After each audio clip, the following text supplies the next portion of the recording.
Hey guys, welcome back to my YouTube channel, जहाँ पे मैं आपको बता रहा हूँ अभी नेमिंग रिएक्शंस के बहुत इंपॉर्टेंट रिएक्शन, नेमिंग रिएक्शन में इंपॉर्टेंट रिएक्शन, जिसमें आज का टॉपिक है पर्किन रिएक्शन। आइए जानते हैं कि पर्किन रिएक्शन कहता क्या है। पर्किन रिएक्शन में याद रखेंगे, कहता है कि when aromatic aldehyde reacts with aliphatic acetic anhydride in the presence of base, base में क्या ले रहे हैं, sodium acetate, then gives alpha beta unsaturated carboxylic acid. ध्यान रखेंगे क्या बोल रहे हैं कि एरोमेटिक एल्डिहाइड जब रिएक्ट करेगा एलिफैटिक एसिटिक एनहाइड्राइड से in the presence of a base, तब alpha beta unsaturated carboxylic acid का फॉर्मेशन होता है। ठीक है, इसमें याद रखना है आपको कि कम से कम जो एसिटिक एनहाइड्राइड जो हम लेंगे उसके पास कम से कम 2 अल्फ़ा हाइड्रोजन होने ही चाहिए। 2 अगर नहीं रहेंगे तो ये रिएक्शन नहीं प्रोसीड करेगा। चलिए आइए मैकेनिज्म से समझते हैं ऐसा क्यों। स्टेप 1 में बेस क्या करेगा, एसिडिक हाइड्रोजन को निकाल लेगा। तो देखिए यहाँ पे एसिडिक हाइड्रोजन को निकाल ले रहा है ना, ये कोई भी इससे या तो इससे किसी से एक से निकाल लेगा तो 1 माइनस आया।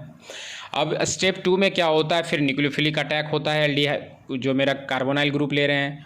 तो जैसे ही अटैक हुआ, फिर देखिए हमारा क्या हो रहा है, जैसे ही अटैक किए हम, ये बॉन्ड खुलेगा तो ये वाला देखिए पार्ट आ जाएगा हमारा। बात समझ रहे हैं। इसके बाद क्या होता है, तुरंत जो मेरा रिएक्शन तुरंत स्पीडली इंट्रामोलिकुलर एडिशन रिएक्शन कर लेता है। अब इंट्रामोलिकुलर क्यों, क्योंकि जैसे ही ये अटैक करता है इस CO बॉन्ड पर, तो उससे क्या होता है, 6 मेंबर्ड साइक्लिक कंपाउंड बन जाता है।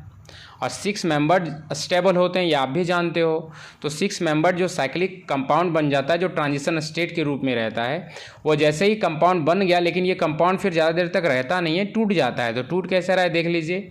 जैसे ही अटैक हुआ तो ये बॉन्ड खुला, लेकिन ये बॉन्ड फिर से जब रिपीट करने की अपनी ओर जाता है तो ये बॉन्ड फिर अलग हो जाता है। अब ये अलग हो जाता है तो देखिए यहाँ पे क्या बन रहा है हमारा, एक साइड हमारा ईस्टर बच गया, ठीक है, OC डबल बॉन्ड OCH, और इधर मेरा एक क्या बन रहा है, एसिड का प्रोडक्ट मटेरियल आ रहा है ना। लेकिन ये रिएक्शन फिर आगे फर्दर, अभी रुकता नहीं है ये रिएक्शन, और ये आगे रिएक्शन फिर भागेगा। स्टेप 4 में क्या होगा, फिर से हम एसिटिक एनहाइड्राइड से रिएक्ट करवाएंगे, जिसका एक असाइल ग्रुप यानी अकाइल ग्रुप आके ये इस ऑक्सीजन से अटैच हो जाएगा। देखिए यहाँ पे ऑक्सीजन से अटैच हो गया है OCO-CH3। अब इसके साथ एक CH3 C double bond O minus बच चुका है, और जैसे वो बच गया है तो वो रुकने वाला नहीं है। वो क्या करेगा, एक बेस से ये जो एसिटिक हाइड्रोजन है उसका एक हाइड्रोजन को निकाल लेगा और एसिटिक एसिड बना के बाहर हो जाएगा। तो यहाँ पे क्या आ गया, देखिए नेगेटिव साइन आ गया है। अब ये नेगेटिव साइन क्या करेगा, आगे प्रोपगेट करेगा। जैसे ही आगे इधर प्रोपगेट करने की कोशिश किया, ये बॉन्ड यहाँ से फिर ब्रेक हो जाता है। अब ऐसा क्यों, क्योंकि आपको भी पता है कि जो भी रिएक्शंस हम लोग यूज़ करते हैं,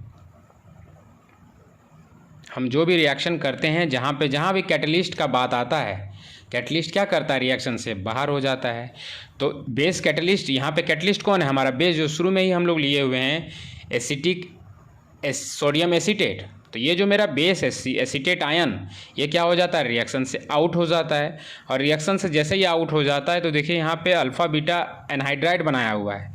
अब इसको जैसे ही हाइड्रोलिसिस करते हैं तो यहाँ पे मेरा अल्फ़ा बीटा अनसैचुरेटेड जो है हमारा कार्बोलिक एसिड का फॉर्मेशन हो जाता है। अगर यहाँ बेंजीन है तो बेंजीन के साथ अगर ऐसा हो तो इसको कहते हैं सिनेमिक एसिड। ओवरऑल हम कह सकते हैं कि पर्किन रिएक्शन में सिनेमिक एसिड के प्रिपरेशन को हम लोग समझते हैं। ठीक है, ये पर्किन रिएक्शन का शॉर्ट नोट था। आशा है कि आपको समझ आया होगा। किसी भी जगह पे अगर डाउट हो तो ज़रूर कमेंट करें, आपको समझाने की कोशिश की जाएगी। अगर मेरी समझ आया होगा, थोड़ा सा भी समझ आया होगा, तो मेरे चैनल को लाइक, सब्सक्राइब और शेयर ज़रूर करें, ताकि मैं फिर से मेहनत करके आपके लिए कुछ उपयोगी रिएक्शंस या कुछ उपयोगी टॉपिक्स को लाकर आपके लिए उपलब्ध करवा सकूं। धन्यवाद।